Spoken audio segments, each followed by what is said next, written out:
Whoa. Time is really flying. Steph Curry's already on his third silhouette with Curry brand and his 10th signature sneaker overall. I feel like an old man, but also that was very rude of me. Hello, how are you today? Alright, today we're going to be covering a pair of sneakers that I think a lot of people have been waiting for. I always get questions about Steph Curry sneakers and when I'm going to be doing the reviews. Unfortunately, I don't personally know Steph Curry, so he's not sending me these sneakers. I actually have to wait for them to release and then buy them. But anyway, we made it happen. Today, we're going to be talking about the Under Armour Curry 10. And this is the Iron Sharpens Iron colorway. I've been staring at this super hard because when pictures released, I could have swore that this was the We Believe colorway, which is an homage to the We Believe Warriors. Shout out to Baron Davis. And we usually don't get that colorway so early, but apparently this is black and not navy. My eyes can't really tell, but shout out to the box for providing that info. Also, the box was really beat up when I got it. Side note, these go really good with Damian Lee's jersey now that he plays for Phoenix. Now let's dive in and see all of the details of the Under Armour Curry 10.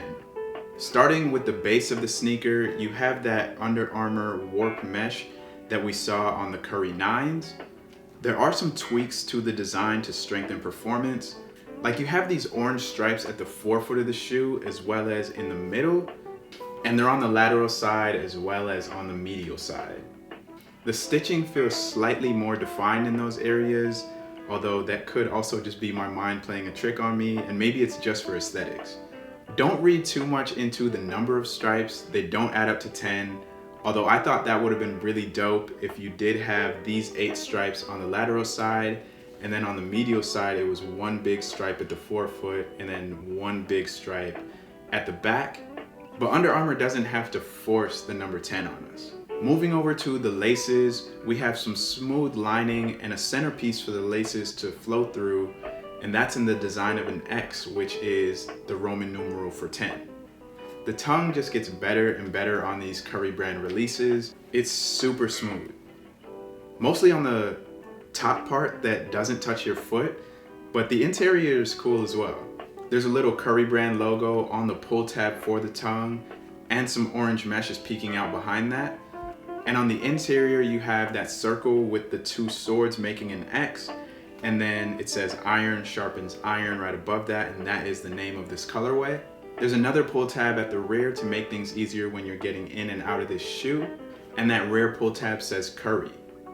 The interior side of the tongue is all orange mesh going down, and then peeking in at the insole, it says Curry, and you have some splotches of orange, yellow, and black.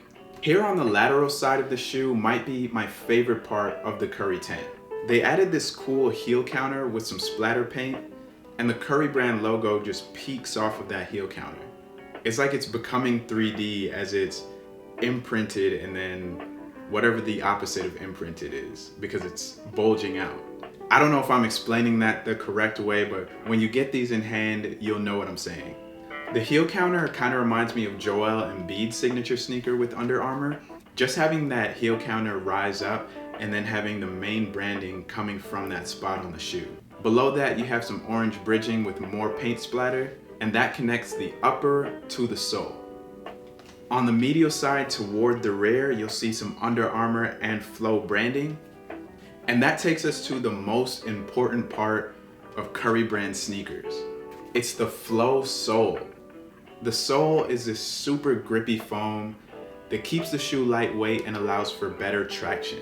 I've played in the Curry 8, Curry 9, and the Curry 4 Flowtro, and I have to say that I am a firm believer in flow technology.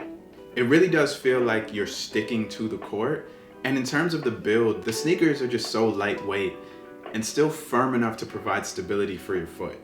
I do feel as though when you're playing on a dusty court, the Curry brand sneakers I've had so far are like dust magnets. It will attract a lot of dust. You just have to keep wiping and it's not too bad.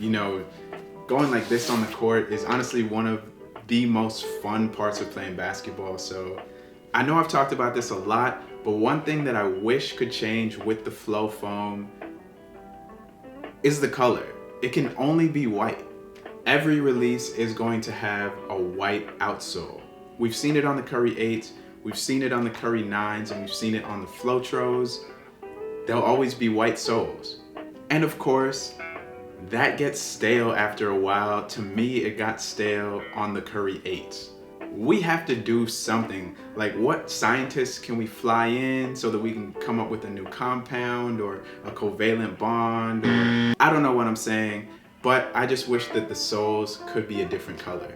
That's obviously a minor aesthetic issue, and a lot of people who are going hard playing in the Curry 10s won't care about what color the outsole is. It's just me. But the shoes do perform great, so maybe it doesn't really matter. The design of the sole is very similar to what you had on the Curry 8s and the Curry 9s. The traction pattern doesn't vary much. It appears that most basketball signature lines are on the same path, where they produce one silhouette and then they make minor tweaks to it with each silhouette that's released. It's not like when Jordan was putting out his pre-Jordan brand silhouettes and every silhouette was very different. These are pretty much the Curry 9s. And that's why when we saw a leaked photo of these last season, I was like, nah, there's no way. So I do hope that the Curry 11 looks nothing like these, like switch it up completely. Anyway, there is a section at the midfoot that curves up and provides some more stability for your foot. Also has some traction ridges on the side. I do think that's a cool addition to the sneaker.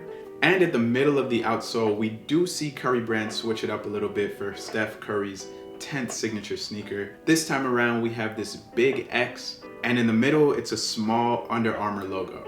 The Under Armour logo is basically an X. But yeah, that is the sneaker. It's not very different in design from what Curry brand has produced thus far. I do appreciate the fit of this pair a lot more though. On the Curry 8 and Curry 9, I would have to go a size up to get my ideal fit, but these feel perfect just going true to size. It's not that tight this time around. You do have a good amount of room here at the toe so that you can feel comfortable.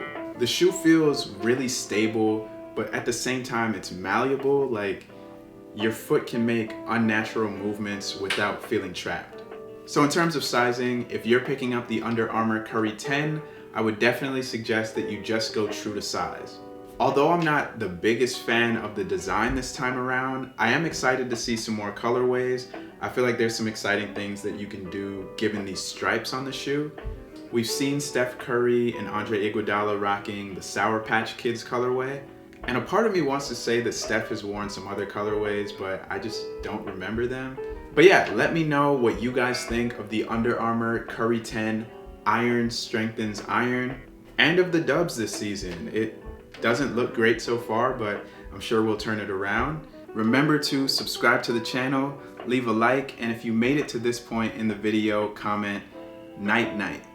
Thank you all for watching. I really appreciate y'all, and I'll see you on the next one. Peace.